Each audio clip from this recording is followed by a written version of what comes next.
Welcome back, Honors. Oh, I'm so hyped up right now. I'm just feeling it. I'm feeling it right now. We're about to attack this medieval Catholic Church flip. We're not going to attack like the medieval Catholic Church, but we're going to get after this flip, all right? It's one of my favorite ones to do. I like it a lot.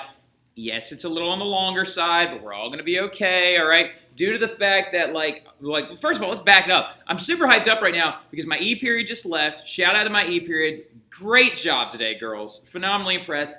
And my G period, y'all are going to roll in. Let's see if y'all can one-up them. I don't even know, but good class. So anyway, but let's get after it, shall we? Speaking of this whole shenanigans, all right? So we got into this today in class. We talked about papal supremacy, secular powers, growth of governments during the High Middle Ages, right? But now we're getting into the medieval Catholic Church, right? So why did I say it like that? It's not a bad thing. Now, we got to know as much as we can about the medieval Catholic Church. So these are things that we should already know about the medieval Catholic Church. Some of you are like, I am a Catholic and still don't know that much about my own faith. And you know what? Let's expose you to a little bit of it, all right? So the medieval Catholic Church, of course, we know that the Catholic Church has its roots in like the Great Schism going all the way back to the Byzantine era, right? Post-fall of Rome, going all the way back to Constantine when he legalized Christianity. And the Catholic faith and the Eastern Orthodox faiths are going to both flower out of that entire empire in the Byzantine area. And the Christian faith is going to grow, especially amongst the barbarian communities of Europe, right? So what we already know, though, about the medieval Catholic Church going forward, who leads it? The Pope, right? Of course, our very first Pope being Peter, and then other famous popes throughout history in the Middle Ages are going to be Urban II, Pope Innocent, Gregory VII, a lot of these different guys, right? So then are there other leaders as well in the Catholic faith? There are. You've got a bureaucratic setup within the Catholic faith as well, right? You got the Pope at the top, and then as we go down, our bureaucracy begins to set in. You've got cardinals, you've got bishops, you've got priests. Your parish priest is actually known as your local officiant for the Catholic Church, right? Your local priest for the Catholic Church. Then you've got, who else? What figures or icons and their stories are heavy use of Catholic faith. Of course, we know they're icons, and that iconography is going to cause that split between the Eastern Orthodox and the Catholic Church as well.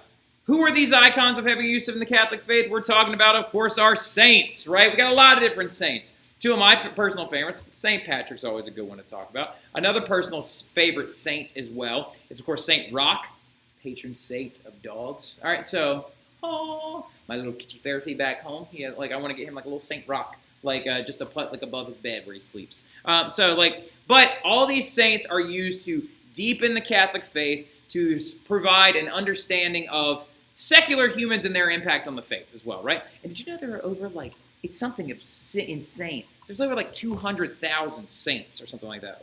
Really quick, let me double check that. How many saints are there?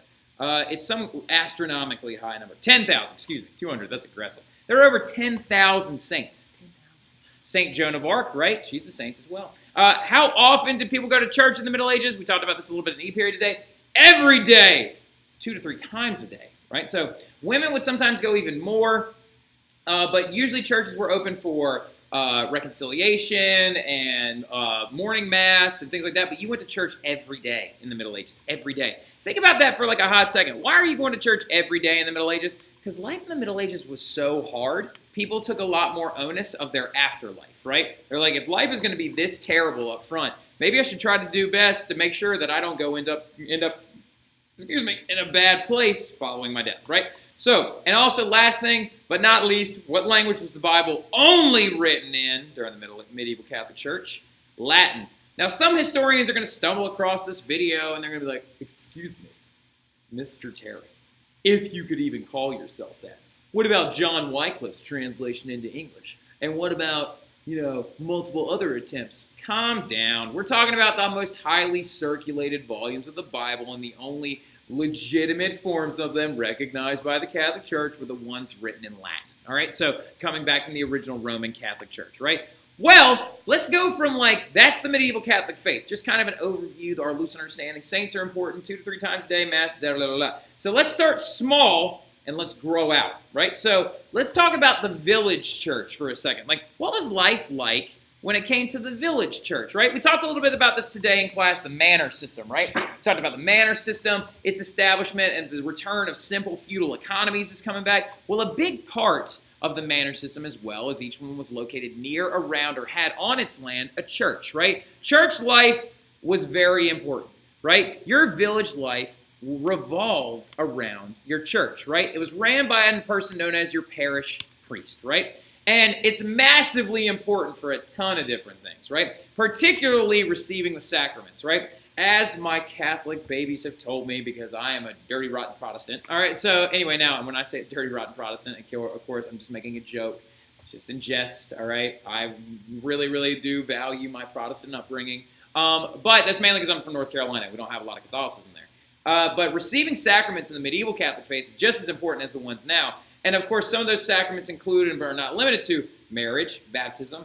Burial was considered a sacrament as well during the medieval era, that you had to be buried on hallowed ground, right?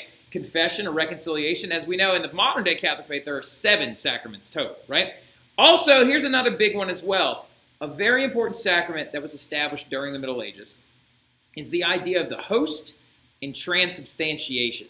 Transubstantiation, one, being one of my favorite words to ever actually throw out there, right? It's a good one. It's a $1 word right there. It's worth like $1, all right? Transubstantiation, I mean, like is like a penny word, $1 word, transubstantiation. Transubstantiation is the idea in the Catholic faith that when you imbibe the host, after it's been blessed by a priest and channeled through Mass, that host then becomes a physical piece of the body of Christ when it's inside your body, right? Same thing with the wine. It becomes physical blood inside your body, right? That is transubstantiation. The premise of that is very important. Just kind of put a star next to transubstantiation. If you don't know what it is, define it a little bit loosely, because it does come up multiple times as history progresses, especially when we get into the Protestant Reformation, all right? So paying the tithe is another really big one as well. The tithe is huge. Underline it, circle it, star it, make it explode. All right, so the tithe is a 10% donation or tax from the church that you were to pay to go to your village church, and then a large portion of that pays to help the priest actually live his life, and then a large portion of that also goes back to the church itself in Rome, right? So the tithe is super important. It was mandatory, and it was 10% of your weekly income. All right, every single week, 10%. So if I made $100 in a week, I would have to pay $10 of that to the church if I were to go to Mass, right? So the tithe is very, very important. But also, here's the other kicker as well. Did the church pay taxes of any type themselves? They did not. Keep that in mind, right? Just put a little blurb somewhere. And the church then didn't pay taxes, right? So also, your church was even the area where you dealt out some justice, right? There were these things called ordeals that happened at the churchyard, which were actually insane. Ordeals were like if someone was accused in the village of doing a certain crime, they would actually have to go through an ordeal, right? Like a big ordeal was like, for example, you had to carry around a red-hot iron that had been heated up inside of a fire, and if it didn't burn you, then it meant you were innocent, but if it scalded you, it meant you were guilty. So most often people were guilty. And then also sometimes they would actually tie a rock to your feet after accusing someone of being a witch or a heretic, and they would throw you into a lake, and they'd be like, all right, the ordeal here, if she floats, she's guilty. If she sinks, she's innocent. Oh, crap, she drowned. All right, so like that was an ordeal as well. And also celebrations, right? Marriages, baptisms, all holidays were celebrated at your village church as well. It's very important to understand that's like a focal point of everything, right? So also, though, we're then going to move into our next area. So we talked about the village church just now. Now we're going to talk about the city church, right? Your city church, your church in medieval cities were known as cathedrals, right? So a cathedral is a large church, if you want to write this down, it's a large church ran by bishops serving a larger congregation, right? Having huge masses, they're very, very big. And here's the biggest and most important thing about them. They were the origin, one, of the university system. All right, so like literally, the Muslims actually had come up with this concept of universities and areas of higher learning, and they had some Catholic priests actually learned this from them in the south of Spain and places like Andalusia, and they actually discussed this with them. And then so the Catholic Church is going to take their churches and their large cathedrals and turn them into universities. The first universities to ever hit Europe actually came out of cathedrals, right? St. Thomas Aquinas would be proud. All right, so going forward, though, here's the other very important thing. Star this. They're built in a Gothic style, right? Look at this bad boy. That, of course, is Notre Dame before the fire. All right, so like that is Notre Dame. Built in a Gothic style, probably the best example of Middle Ages Gothic architecture when it comes to churches that you could ever possibly think of. So let's go ahead and list a couple of like very important things, because on your test you'll need to know about 4 different pieces of Gothic architecture. So anyway, let's go ahead and start with the simple stuff. First of all, everything comes to a point, right? Everything has an apex, as you can see right here, with the exception of the bell towers, mainly because you can't hold a bell inside of a pointed roof. It doesn't make a lot of sense, right? So, but everything else structurally comes to an apex or a point, right? Very important as well is the large stained glass windows that actually exist within a Catholic church, right? This is St. Stephen's Cathedral in Austria, right? So St. Stephen's is actually a very beautiful Catholic church, or medieval Catholic church that I went to when I was in Austria with my wife on our honeymoon. And this right here, a very good example of those large stained glass windows. Really quick right here as well, those big round ones were specifically called rose windows, made from stained glass, but rose windows are another big concept of Gothic architecture, right? So here's another thing as well. You see the, like, just to bring up this a little bit more, see the point right here? The point is very easy to understand. This tower was actually built during the Renaissance, and they stopped and capped it off. You can actually tell the difference between medieval architecture and Renaissance architecture right there. Coming to a point, reintroduction of Roman ideas with the cap right there, right? So here's another super important one. Vaulted ceilings. The ceilings inside of these places are absolutely huge. Very high off the ground, and they provide fantastic acoustics, right? Now, the vaulted ceilings are only made possible by these things over here. You see these little things, these rafters, these support structures? It kind of looks like this building has like spider legs, right? Like imagine those spider legs coming out. Those things are very important. They actually hold the roof up from the exterior. Very important to Gothic architecture. They're called flying, as in flying, and then buttresses, all right? B-U-T-T-R-E-S-S-E-S, buttresses, all right? Try not to giggle at that word. Flying buttresses are very important, though, because they're a very big, important part of Gothic architecture. And then also, like I said, as you can see, huge entryways, that like large doors and large entryways. This actually right here at St. Stephen's, this is really cool. This is called the Giant's Gate. It actually was originally a gate that actually allowed you into the Roman Empire, because Austria was considered one of the barriers of the eastern reaches of the Roman Empire, right? So this was actually one of the gates that got it in, and they took that gate and then they built the church off the back of it, right? So they added some different spires and some Gothic architectural elements with all the points and the stained glass and stuff. But actually right here, there used to be 2 brackets that hung off, and a huge bone used to hang right there. Because according to the Bible in the Old Testament, there used to be these giants that like roamed around Earth, right? Like before Noah's flood. And the priests had actually been gifted this giant bone. It's a giant's bone. It's one of the giants from the Old Testament. It's huge. Look at it. It's a giant's bone. So they hung it from the front of the church as proof that giants had actually existed at one point. Archaeologists then later found out it was a woolly mammoth bone. They just didn't know. All right, so which I think is hilarious. Now, anyway, so here we got, again, some more Gothic architectural styles, everything coming to a point. Also, another thing you can tell, universal stone construction, right? Concrete and stone construction, right? It's not painted. It's very dull. It's usually the same color, right? And these are another very important piece of Gothic architecture as well. They're known as gargoyles, right? Gargoyles you've seen before, G-A-R-G-O-Y-L-E-S. They're these stone figures that hang off the sides of the church, that hang off the dark side of the church, and they're supposed to scare off evil spirits, right? So I think that's absolutely awesome. I love Gothic architecture. I love, whenever I go to Europe, I always make sure to find as many Gothic churches as I can, because I just think it's awesome. So now we got to talk about the church's views on women and the church's views on other faiths, right? So the church in society. Now what I need you to do, go ahead and pause this. Start jotting this stuff down, you know what I mean? It's very important to know. Okay, so, but I'm going to go, all right? I'm going to go because I don't want to take up too much of your time.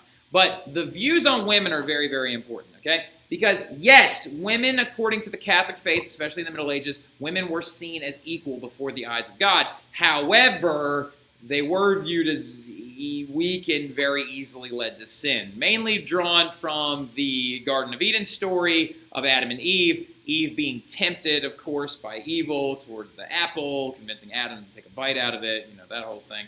But due to this story, they were viewed as weak and easily led to sin. They were taught to try and embody Mary through proper practice and prayer, right? So they were also taught that a young woman needed a lot of guidance. So that actually led to a lot of young women getting married at a very young age to much older men.